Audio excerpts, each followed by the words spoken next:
And welcome back, our viewers. And after seeing the flash that we had for kids' safety, dropping them to schools and all of that, we hope that everyone, after watching that, and even before that, taking more into consideration for the kids' safety. And for now, our viewers, welcome back, definitely. And as everyone knows, the Kuwaiti regional leader in end-to-end industrial gases and decarbonization solutions across the MENAT region has signed the Memorandum of Understanding, the MOU, within the frontier of the Institute of Environmental Energy and Safety Technology. And one of the 75 institutes of the world's leading applied research institutes to know about this with our guest presidents and specialized environmental firms and companies association, master's degree and PhD into a postgraduate research fellowship from Aberdeen University in Scotland, UK, in the field of environmental impact assessments and management and sustainable development, that lead, and of course lead auditor of the 13 ISO standards. Let's welcome with us Dr. Ali Mohammed Al-Khuraibet, eco-environmental consultant and general manager and the president of the Specialized Environmental Firms and Companies Association. MashaAllah. Welcome and thank you for being with us, Doctor. And you had an amazing journey, clearly, from this amazing background that you have with us. First, thank you very much for the invitation. And I'm very happy today that I will share some of my knowledge related to climate change and also the initiative being taken by SIFCA, our association, and also the Kuwaiti Industrial Union, and also Gulf Cryo Company, which is a very important initiative that will lead, hopefully, to the reduction of CO2 emissions in the state of Kuwait. Thank you so much for that, and of course thank you for coming and accepting this lovely invitation. So Doctor, I wanted to ask you about the first question, and you are environmental, and that's clearly our priority in our beloved country, which is to go environmental and to have more sustainable energy, and the environmental cause definitely is a #1 priority these years and this era.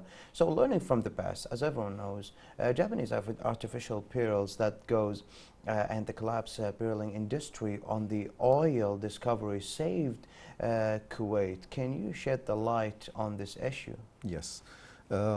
It's very important that we learn from the past. In 1983, a Japanese businessman and entrepreneur, his name was Kokichi Mikomoto, started to do some kind of research and fieldwork to make artificial pearls. And within the span of 25 years, his ideas and his research led him to the production, mass production of artificial pearls. And this led to the collapse of the economy in all countries in the Arabian Gulf, like Kuwait and Bahrain, because they were dependent on pearl harvesting and selling all these pearls that were harvested. So that time, the main revenues of these countries were dependent on the pearl fishing and harvesting. Afterwards, after this collapse, it's good that we had the oil, so the oil saved us. Now, if we do some kind of analogy between that old era and now, we need to prepare ourselves for the same issue that might happen to us, because now our main revenues is dependent on oil and oil revenues. And within the whole changes in the world related to climate change, technologies, and the reduction of CO2 emissions and other greenhouse gases, there is some kind of policy worldwide to reduce the dependency of crude oil and fossil fuel to be a source of energy. Exactly. So this will lead in the future that oil will not be the main revenue for these countries in the GCC country. So we have to prepare for the future. Thank you actually for mentioning that, and we need to prepare for that before any disaster that happens. Yeah. And oil we cannot depend on it because of the environmental causes, because of any replacements, and a lot of replacements are going now into more consideration and into factory. But taking that also, as everyone knows, history repeats itself, and the discovery of usage of crude oil collapsed during, as some researchers say, by the year 2060, and renewable energy will be replaced the crude oil as a source of energy. So please, can you elaborate on this, and what are the replacements that we can have for the oil? Yeah. The forecast for the future is that, you know, the dependency of fossil fuels as source of energy will drop from 60% to only 4%. That means, you know, that renewable resources will be taking place of the fossil fuel. And again, we have to prepare ourselves for that particular era that will come maybe within 30 or 40 years. The main goal now of most of the countries, including the state of Kuwait, is to reduce the emissions of carbons and also other greenhouse gases. I want to go back and stress on the importance of the initiative that, you know, we are taking through Gulf CREO and also the Industrial Union, that we are preparing ourselves for that era that might come within the 30 or 40 years coming soon. So this initiative is related to carbon capturing and storing.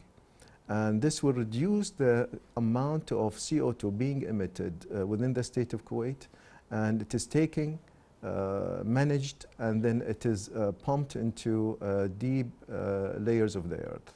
So this will help to reduce the CO2 emission, because CO2 emission is known to create the global warming worldwide. Although it is a theory or a hypothesis, but still there is a chance that, you know, global warming will increase in the future within 1.5 to 2.2 degree. So we have to make sure that, you know, whatever CO2 is being emitted, in accordance to the treaties and convention that the state of Kuwait has signed, we have to prepare ourselves to reduce these emissions.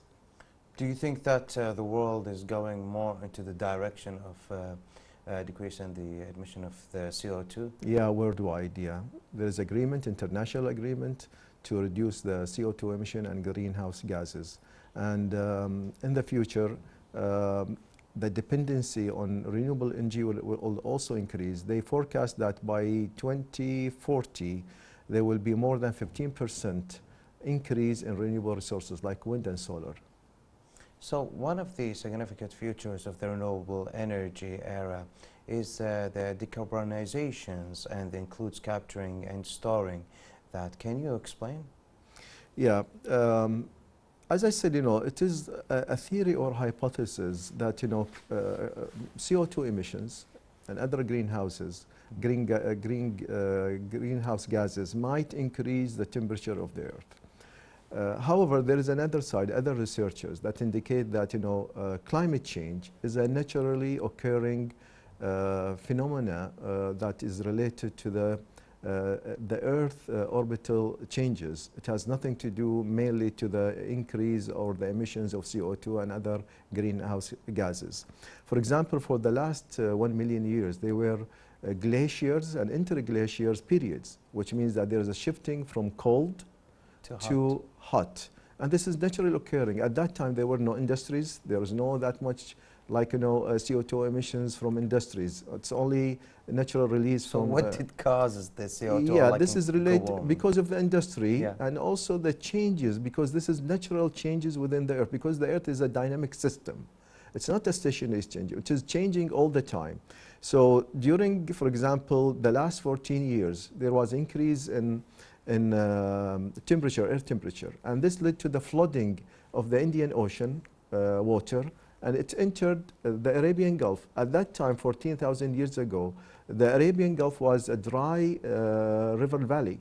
It has not that much of seawater in it. That flooding at 14,000 years ago led to the water entering the Arabian Gulf, and we have now the Arabian Gulf, which is the sea that we know today. But 14,000 years ago, you know, it has nothing to do. And this is, again, naturally occurring changes that happen to the earth, and mainly maybe not related to the CO2 emission. But, however, the whole world now is moving into reducing the emissions of CO2, and the state of Kuwait is following the same. So we have to reduce our emissions in the country. We're doing an amazing job, and our governmental entities doing a remarkable job, and thanks to everyone who are making these moves into more sustainability, environmental to everyone. And we hope that everyone that have this awareness of the sustainable and the environmental causes, because it's all true. Some people do not believe all of it, but yet we believe it. And thanks to you, Dr. Ali, for being with us. That makes and you can help us on raising the awareness about that. So thank you for being here with us. Thank you so much thank you for everything. for having me today. Thank you. You're welcome. And of course, with that, our dear viewers, now we will go on a report for the eco-environmental honor, and then we will be right back.